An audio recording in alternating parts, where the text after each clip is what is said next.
at yung strategic plan ng US na napaka-diaboliko, kademonyohan, na wawasakin nila ang sariling allies at mga kaibigan tulad ng Germany in order to grab their industries and bring it to the United States.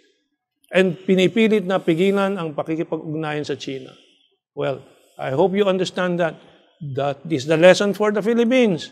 Meron tayong presidente na inaamo-amo ang Amerikano sa akala na ito ay makakatulong sa kanya. We don't know what he's asking for in exchange. Pero si Presidente Duterte nag-set na ng patakran, policy, na humiwalay na sa Estados Unidos dahil walang naitutulong po yan, kundi mga panloloko lang, panggugoyo at itutulak po tulad ng Ukraine, ang Taiwan at kasama, sabit ng Pilipinas dahil dyan sa EDCA basis na yan, sa gulo na gusto ng Estados Unidos.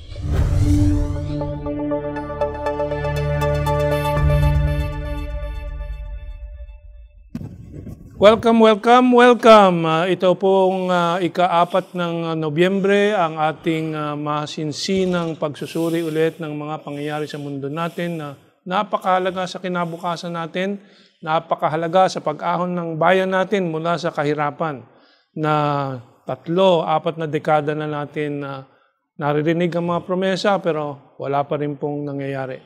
But we will start off with the developments in the international platform diyan sa mundo po natin. At alam naman natin, ang pinaka-issue sa mundo ngayon ay yung ginagawa ng Estados Unidos na panggugulo sa Europa, panggugulo sa Asia, para sila ay makapagpanatili ng kanilang poder sa mundo at makabalik bilang superpower, kaisa-isang superpower, the unipolar world na tinatawag. Pero hindi na po pumapayag ang mundo. Kahit na maraming bansa, naiipit ng Amerikano, babalanse lang po sila for the right time that they can really break free. And one of the countries now is Germany. Kasi po, meron pong bisita si Chancellor Scholz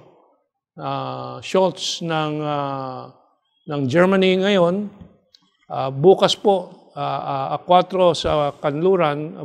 Today we are the 4th here in the Philippines. Siya ay bibisita isang araw po kay President Xi Jinping sa China. Isang bagay po na tinututulan ng matindi ng Estados Unidos. Dahil ang gusto ng Estados Unidos, lahat ng mga industries ng Germany ay lumipat sa Amerika para mabuhay ulit ang manufacturing industrial economy ng Estados Unidos. Kaya po sinisira nila ang energy supply po ng Germany at European Union. In fact, in the next few days siguro lalabas na po ang mga ebidensya ng Russia, including a tweet from dating Prime Minister of Britain who survived only a little more than 40 days, si Liz Truss, to Biden na it's done, nagawa na, it's done. And yun po ay pinag-uusapan na sa Western world na yun ang signal na nagawa na ang pananabotahe sa Nord Stream 1, Nord Stream 2. I will not dwell too long on this intro. You have to follow our shows every week if you want to know what's going on really in the world. So let's show you our first news item tungkol kay Chancellor Scholz. Ito po from Euronews. At iyan po, Scholz heads to Beijing amid pressure to take tougher line on China. Yung pressure po galing sa Estados Unidos na gustong mag-away po ang Germany with China kung magagawa po nila. And kita po natin sa mga Western media, from Axios for example, this one, yung pinapakita nila na hindi daw popular yung action ni German Chancellor Scholz, which is not true of course because all Germans, without exception, know that Germany's relationship with China is good for Germany dahil yung merkado po ng Mercedes-Benz, Volkswagen, Kada will attest to you later on na pinakapopular na brand po sa China ay Volkswagen. Bakit iiwanan ng Germany ang China? And ito po, from Real Clear World, I always review these very, very right-wing articles. At ulat po, sulat ni Daniel Kochia. Ito po, Scholz kowtows to Beijing. Napaka-negative, di ba? Kowtow, nagmamano, nagluluhod, nagkaktaw in Hokkien. Yung ibabangga mo, uuntog mo ang ulo sa lupa, kowtow. That's what cow and tao. Tao is in Cantonese ang ulo. Or, ayan. But actually, the European Union as a whole really want to continue good relations with China dahil merkado po nila yan. Ang laki ng kinikita ng European Union. Ito po from the European Union Chamber of Commerce. Nag-release po sila ng position paper noong September 26, just last month, no? Just a month and a half ago. And sabi po, while the paper includes a variety of critiques, syempre lagi may critical comments of the Chinese government policy, it recommends that the European Union continue to proactively engage with China and reject calls for disengagement. Rather than pull back, the paper says that the EU should remain deeply integrated with the global economy, meaning deeply involved with the Chinese market, and steer away from excessive self-sufficiency. This position acknowledges the size and importance of the EU-China economic relationship. In Hungary, for example, another member of the European Union, new polls of July just this year, show increased support in Hungary for ties with China, especially Hungary under President Orban, na tinututulan ng maraming mga sinususog ng mga Amerikano para sa European Union na sundin. From Poland, magandang relasyon ang gusto ng Poland with China, smoothing the wheels of commerce. Poland-China trade at record levels. This is just October 22 po, itong ulat na to. Ayan po ang ating basic facts about German-China relations and overall European Union. Dito sa pamagat natin, bright European Union-China ties. And ang puntos natin sa pagpapaalam sa inyo nitong mga impormasyon na to, unang-una kailangan nyo maintindihan ang totoong nangyayari po sa mundo at dito sa Europa with the US. At yung strategic plan ng US na napaka-diaboliko, kademonyohan, na wawasakin nila ang sariling allies at mga kaibigan tulad ng Germany in order to grab their industries and bring it to the United States. And pinipilit na pigilan ang pakikipag-ugnayan sa China.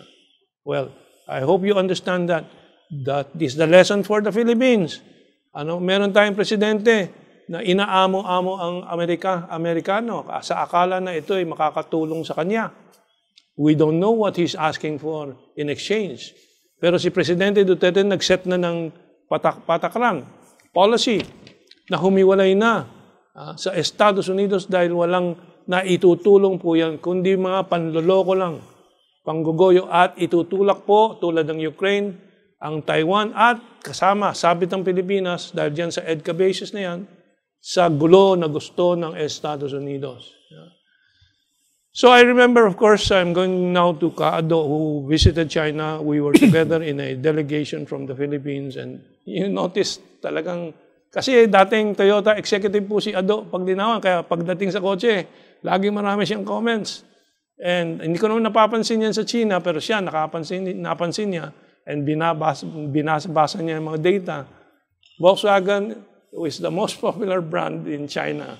Di ba sabi mo, paulit-ulit na sinasabi mo sa amin? In fact, bawat 10 kotse, 8 to 10 cars na nakikita ko was Volkswagen. And because of the Chinese and the Russian market, Volkswagen was able to take away from Toyota the #1 popular sales in the world. #1 na uli ngayon ang Volkswagen. Bakit naman bibitawan ng Germany ito? Si German Chancellor Olaf Scholz, simple lang ang logic niya. As China changes, the way we deal with China must also change.